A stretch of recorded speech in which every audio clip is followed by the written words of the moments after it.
नमस्कार और suction news network पर आप सभी का स्वागत है। आगामी चुनाव को देखते हुए कांग्रेस सॉफ्ट हिंदुत्व के रास्ते पर चल रही है। राहुल गांधी समेत पार्टी के तमाम नेता मंदिर जाने लगे हैं, पूजा पाठ करते नजर आते हैं, माथे पर चंदन और तिलक भी लगाते हैं। लेकिन सनातन और हिंदुत्व के प्रति पार्टी के नेताओं की सोच भी जब तब उजागर होती रहती है।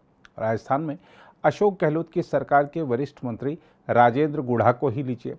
उन्होंने माता सीता के बारे में जो कुछ कहा है उससे हर सनातनी की भावना को ठेस पहुंची है। राजेंद्र गुढ़ा ने माता सीता के बारे में जो कुछ कहा है वह सिर्फ हिंदुओं की आराध्य माता सीता का ही नहीं बल्कि भारतीय नारियों का भी अपमान है। सवाल यह है कि अब तक कांग्रेस ने राजेंद्र गुढ़ा पर कोई कार्रवाई क्यों नहीं की। जब राजेंद्र गुढ़ा माता सीता पर टिप्पणी कर रहे थे तब वहां मौजूद लोग जिस तरह ठहाके लगा रहे थे उससे उन लोगों की सोच पर भी तरस आता है। हम आपको बता दें कि अपने कई बयानों के कारण चर्चा में रहने वाले राजस्थान के सैनिक कल्याण राज्य मंत्री राजेंद्र गुढ़ा के एक और बयान का वीडियो सोशल मीडिया पर वायरल हो गया है। इसमें वह कह रहे हैं कि मुख्यमंत्री अशोक गहलोत और कांग्रेस नेता सचिन पायलट दोनों उनके पीछे भाग रहे हैं तो उनमें कुछ तो क्वालिटी होगी। यह वायरल वीडियो सोमवार को झुंझुनू के गुढ़ा गौड़जी के सामुदायिक स्वास्थ्य केंद्र में आयोजित किए गए एक कार्यक्रम का बताया जा रहा है।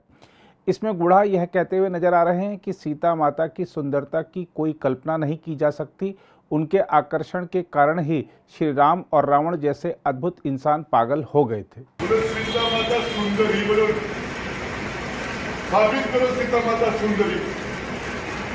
तो बोलो फोटो तो सुंदर है, तो बोलो जनक की पुत्री तो सुंदर होगी, तो बोलो अरे अलग अलग तरह दिया। अरे राम और श्री राम और रावण जैसा दो अद्भुत इंसान छठी महिला के द्वारा पागल हो जाए निश्चित सुंदरी।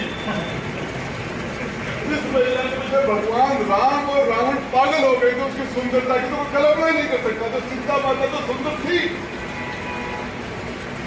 आज सचिन पायलट गहलोत दोनों भाग रहे धर्म आएंगे। दूसरी ओर राजेंद्र गुढ़ा के बयानों पर संतों की प्रतिक्रियाएं भी सामने आने लगी हैं। अयोध्या स्थित तपस्वी छावनी मंदिर के जगत गुरु परमहंस आचार्य महाराज जी ने कहा है कि यदि कांग्रेस नेतृत्व ने राजस्थान के मंत्री राजेंद्र गुढ़ा के खिलाफ कार्रवाई नहीं की तो जनता इस पार्टी का कभी नाम भी नहीं लेगी। कांग्रेस पार्टी के राजस्थान से मंत्री राजेंद्र सिंह गुढ़ा ने माता सीता को लेकर के जो बयान दिया है वो अक्षम्य है, अति निंदनीय है। अयोध्या से मैं तपस्वी छावनी पीठाधीश्वर जगत गुरु परमहंस आचार्य मैं कांग्रेस पार्टी के शीर्ष नेतृत्व से ये अपील करता हूं कि जितना जल्दी हो सके राजेंद्र सिंह गुढ़ा को पार्टी से निष्कासित किया जाए, मंत्री पद से बर्खास्त किया जाए, नहीं तो कांग्रेस के खिलाफ भारी जन आक्रोश है। और अगर जनता रोड पर उतर गई तो कांग्रेस का नाम लेने वाला भारत में कोई बचेगा नहीं। वैसे तो मर्यादा पुरुषोत्तम भगवान श्री राम को कांग्रेस पार्टी ने पहले तो कहा कि वो थे ही नहीं, काल्पनिक है, कल्पना की गई है। दूसरी तरफ जो है उनके मंत्री इस तरह का बयान दे रहे हैं, इसलिए यह अति निंदनीय है और अक्षम्य है। अन्य धर्म के विषय में अगर इस तरह की कोई टिप्पणी कांग्रेस पार्टी का कोई लीडर किया होता तो अभी न जाने कितने कांग्रेसियों का सर कलम हो गया होता। लेकिन सनातन धर्म को लेकर के जिस तरह से कांग्रेस पार्टी लगातार अपमानजनक जो है तो बयान दे रही है, कभी भगवान श्री राम को काल्पनिक बताएगी, कभी जो है तो श्री राम सेतु के विषय में जो है कहेगी कि यह श्री राम सेतु नहीं है, और लगातार जो है देश विरोधी गतिविधियों को हवा दे रही है। इसलिए कांग्रेस पार्टी का पाप का घड़ा भर चुका है। अगर सोनिया गांधी को बार डांसर कोई कह देता है तो कांग्रेसियों को बड़ी पीड़ा होती है, जबकि उनका जीवन रहा है कि वो पहले वो बार डांसर थीं। उनके प्रति न जाने कितने चरित्रहीन दीवाने थे, कितने लोगों के साथ शारीरिक संबंध सोनिया गांधी का था। लेकिन इस बात को सुन करके कांग्रेसियों की छाती फट जाएगी। और माता सीता के विषय में बोलने में बड़े बेशर्मी से इस तरह से बयान दे रहे हैं बेतुके। उनको पता है रावण जब ले गया था माता सीता को, मनमोह चरण बंद सुख माना। पहले पढ़ो, रामायण पढ़ो। अगर राम के विषय में कुछ बोलना है तो रामायण पढ़ो पहले।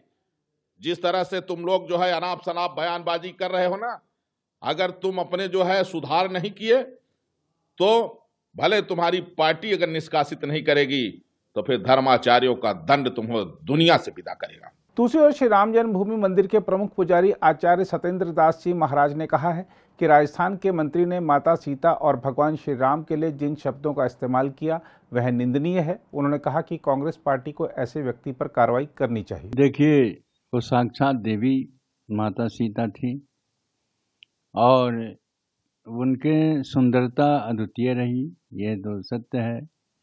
लेकिन भगवान राम का विवाह हुआ तो उनकी वो स्वयं पत्नी रही। रावण ने सीता को हरण करने के संबंध में वो स्वयं कहा है कि होई भजन नहीं तामस देहा, मन कर्म वचन मृत देहा, हठ जाय हठ बैर करियो, प्रभु सर प्राण तजे भवतरियो। सीता का हरण इस उद्देश्य से किया कि यदि भगवान राम आएंगे और मुझे मारेंगे तभी हमारा उद्धार हो सकता है, कि इसलिए नहीं है। लेकिन यह मंत्री जी ने जिस भाव से दीवाने शब्द कह करके कह रहे हैं राजस्थान के मंत्री, वो बहुत ही घटिया है। ये तो मैं समझता हूँ कि जब माता सीता जी को इस प्रकार से दीवाने कह सकते, रावण और राम दीवाने थे, तो इतने अपनी माँ को, अपने बहन को, अपने बेटी को भी इसी रूप से देखेगा जिस रूप से वह माता सीता को देख रहा है। तो अपनी अपनी याकी रही भावना जैसी प्रमुहूर्त देखें तिन तैसी अपने अपने भावना के अनुसार देखते हैं। अपने अपने स्वरूप में वो जो उनको देख करके माता देवी के रूप में जानते हैं, वो उनको इस रूप में देखते हैं। लेकिन जो क्षुद्र हैं मंत्री जैसे राजस्थान के, उनके दृष्टिकोण से वो दृष्टिकोण दूसरी है। और जिस भावना से जिस भाव कह रहे हैं वो तो यह दूषित विचारधारा है। तो ऐसे व्यक्ति तो के लिए क्या कहा जाए कि जब माता सीता के प्रति ऐसे कह रहे हैं तो उनके दृष्टिकोण में कोई भी इसी रूप से उनके घर के, उनके परिवार के, उनकी माता पिता और उनके जितने भी नारी होंगी उस उनके राज्य में और जो सुंदर होंगी, उनको इसी रूप में देखते होंगे दूषित विचारधाराओं से। इसलिए ऐसा कहना माता सीता और कि रावण और भगवान राम दीवाने थे और यह मानसिकता बहुत ही दूषित है। इसलिए मैं समझता हूँ कि ये ऐसा कहना निंदनीय है। इसका जितना निंदा किया जाए वह निश्चित है वह कम ही है।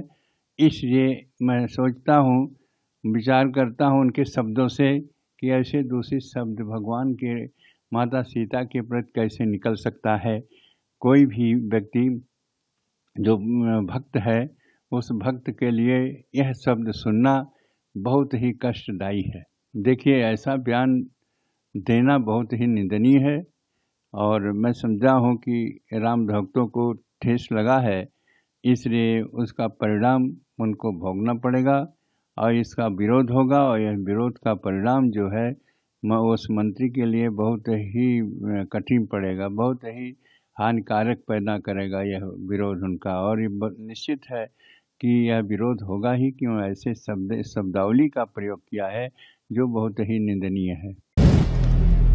अगर आप भी लेना चाहते हैं देश दुनिया की तमाम जानकारी तो आज ही सब्सक्राइब करें हमारे चैनल को।